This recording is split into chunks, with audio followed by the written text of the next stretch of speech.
steer clear of me. Got me hoping you save me right now. Your kiss. Enlighten me then.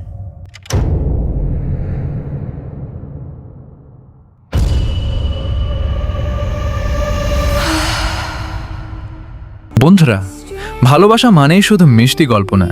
কিছু গল্প আছে যেখানে প্রেমের সাথে থাকে আবেগ, টানাপোড়েন আর একটু সাহসী বাস্তবতা। আজকের এই ভিডিওতে আমি দেখাবো 5টা এমন রোম্যান্টিক প্লাস বোল্ড মুভি যেগুলো দেখলে আপনার লাভের ডেফিনিশন একদম বদলে যাবে। চলুন ভিডিওটি শুরু করা যাক। Number 1, 365 days. কল্পনা করুন, আপনি হঠাৎ করে এক ডেঞ্জারাস মাফিয়া বসের হাতে অপহৃত হলেন, আর সে আপনাকে 365 দিন সময় দিল তার প্রেমে পড়ার জন্য। এই মুভিটা পুরোপুরি ইন্টেন্স কেমিস্ট্রি আর বোল্ড সিন দিয়ে ভরা।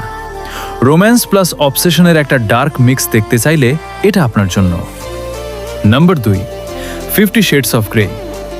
একজন ইনোসেন্ট মেয়ের সাথে একজন রহস্যময় বিলিয়নিয়ারের সম্পর্ক, যেখানে ভালোবাসার সাথে জড়িয়ে আছে কন্ট্রোল, পাওয়ার আর সিক্রেট ডিজায়ার্স। এই মুভিটা রোম্যান্সকে একদম অন্য লেভেলে নিয়ে গেছে। If you want something different, this is a must watch. Number 3, lost girls and love hotels. Tokyo শহরের রাত, লোনলিনেস আর এক মেয়ের সেলফ ডিসকভারি জার্নি। এই গল্পটা একটু স্লো কিন্তু অনেক ডিপ। যারা emotional plus artistic love story পছন্দ করেন তাদের জন্য perfect. Number 4, newness modern dating apps. Swipe culture. আজকের জেনারেশনের লাভ আসলে কেমন?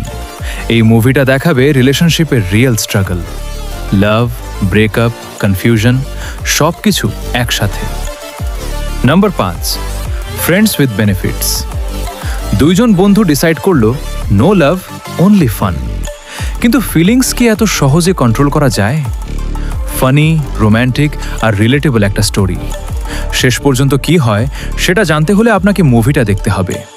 তো বন্ধুরা, এই 5টা মুভির মধ্যে কোনটা আপনি অলরেডি দেখেছেন আর কোনটা দেখতে যাচ্ছেন আজ রাতে? কমেন্টে জানাতে ভুলবেন না। আর এমন আরও অসাম মুভি রেকমেন্ডেশন পেতে চ্যানেলটা সাবস্ক্রাইব করে পাশে থাকুন।